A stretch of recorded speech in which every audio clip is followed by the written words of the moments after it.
why don't we name some of these great bridges here in Montana after our fallen warriors, after our fallen heroes? And he's calling it Bridges for the Fallen.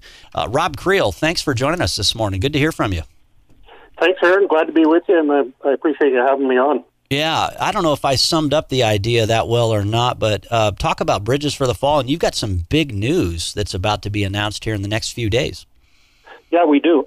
Bridges for the Fallen was started in April of 2012 by a friend of mine, Rob Mador, from Cape Cod area.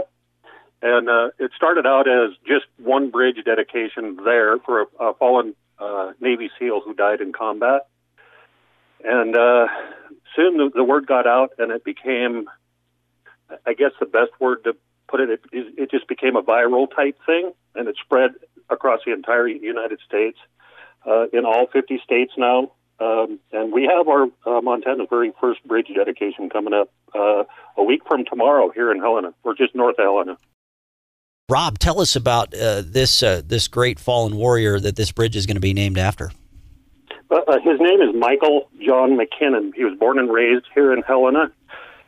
He graduated from Capitol High School, I think, in 1993, and then he actually went on to attend the military academy at West Point, and he graduated from there in 1997. Excuse me, and then he was rising through the ranks pretty quickly. He started out as a second lieutenant in the Army, and he made captain. And on a deployment near Baghdad, Iraq, he was killed by an IED blast next to his vehicle on October 27th, 2005. And man, we just got to honor these guys because they gave their life. You know.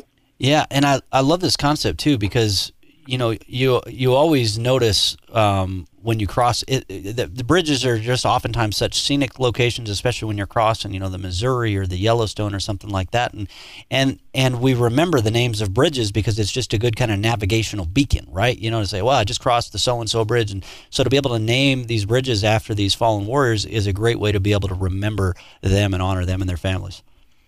Absolutely right. The way we the concept of this whole Bridges for the Fallen thing is the memorialization, once it's done, is permanent. It lasts forever. So that bridge cannot be named anything else other than a Michael John MacKinnon Memorial Bridge. And I understand there's going to be like a placard, at least from what I've seen in a design here. The Montana Department of Transportation, of course, helping to make this happen, but it's going to be a very nice-looking placard with his story, his photograph, and much more. Yeah, that particular placard will be at the rest area. It's called the Dearborn Rest Area, so it's about roughly halfway between Helena and Great Falls, and it's the placard with his life story is at each rest area on either side of the interstate there, and then as you enter the bridge, going either north or south bound, doesn't matter which lane, you'll see a sign there that says the Michael John MacKinnon Memorial Bridge. It's going to be outstanding. Well, that's such a beautiful drive there too between Helena and Great Falls. So it's nice. It's scenic as well. Oh yeah, it's beautiful. And this bridge, it's kind of it's a really nice bridge. It's where the Dearborn River enters the Missouri River.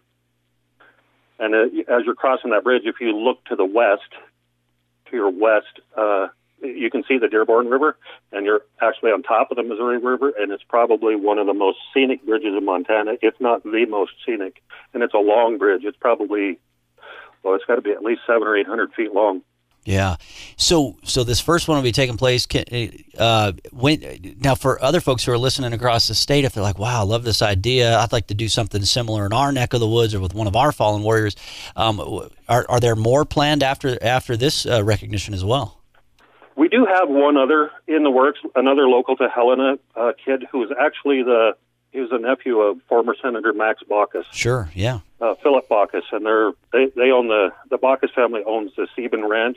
Yeah, great family up there. Yeah, Helena. Yeah.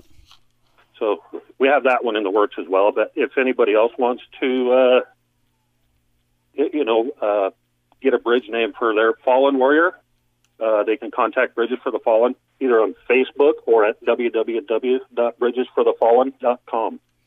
Yeah, that's great. Well, thanks for making that all happen. It's got to feel pretty good because there's a lot of good ideas But a lot of good ideas don't ever usually go anywhere either, or it's just too hard, or there's too much bureaucracy. So good work on helping to get all this up and running. I remember first hearing about this idea a few years ago from you.